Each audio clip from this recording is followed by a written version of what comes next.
Assalamualaikum viewers. Today we are going to start down editorial, namely profit margin for OMCs. OMCs की full form है oil marketing companies. ठीक है, उनका जो profit margin है उसके पॉइंट ऑफ व्यू से इसको लिखा गया है। हम इसको स्टार्ट करते हैं। From the point of view of inflation striking consumers, the demand for a 100% increase in the profit margin of the oil marketing companies appears quite unreasonable. ठीक है, अब ये पॉइंट ऑफ व्यू किसका है? इन्फ्लेशन स्ट्राइकन कंज्यूमर्स का। ठीक है, उनके पॉइंट ऑफ व्यू के अकॉर्डिंग ये डिमांड की जा रही है किसकी? ऑयल मार्केटिंग कंपनीज की जानिब से ये डिमांड की जा रही है कि उन्होंने अपनी अपने जो परसेंटेज है, जो प्रॉफिट मार्जिन है, उनको इंक्रीज कर लिया है।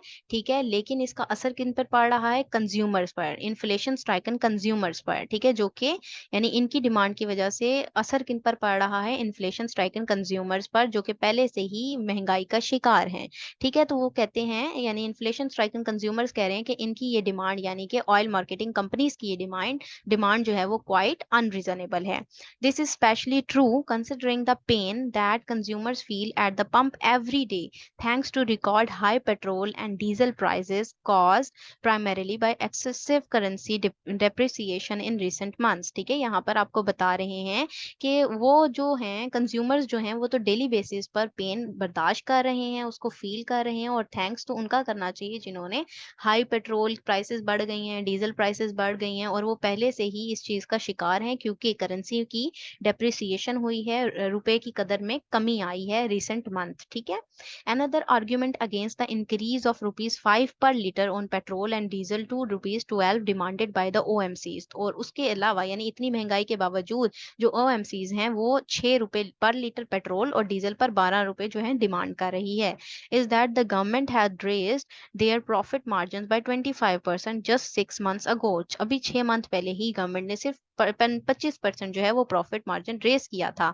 But the OMCs are justified in asking for a further increase since the cost of doing business has surged considerably. अब लेकिन ये और ज्यादा जस्टिफाई करते जा रहे हैं और डिमांड को फर्दर इंक्रीज करने की बात कर रहे हैं कि बिजनेस डूइंग के लिए ये चीज जरूरी है, उनको कंसिडर किया जाए, OMCs कहते हैं। ठीक है, mainly because of record high headline inflation in April. लेकिन अगर हम हाई इन्फ्लेशन रेट की बात करें जो अप्रैल में ही हमने देखा है, कितना है? 36.5%। विद इंटरेस्ट रेट कितना है? 22% टू 23.5% महंगाई की शरह है। Rising inflation is hurting business as much as it is the common people. अब जो ये इन्फ्लेशन बढ़ रही है, जो महंगाई बढ़ रही है, ये बिजनेसेस को भी हर्ट कर रही है और साथ ही साथ कॉमन पीपल को भी। Financing cost too are eating into their profits. जो फाइनेंसिंग कॉस्ट हैं वो किसको खा रही हैं? प्रॉफिट्स को।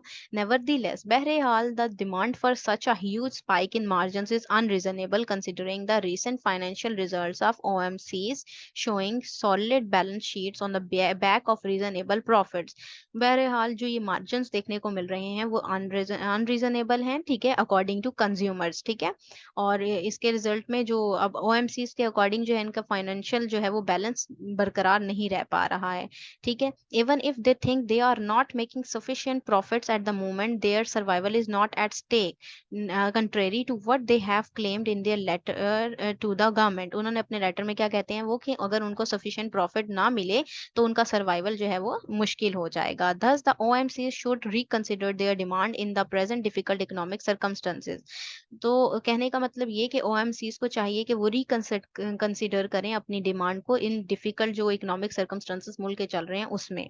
Before talking taking a final decision either way, दोनों तरफ से डिसीजन लेने से पहले the government should sit with the OMCs to find a middle way to protect both the consumers and firms.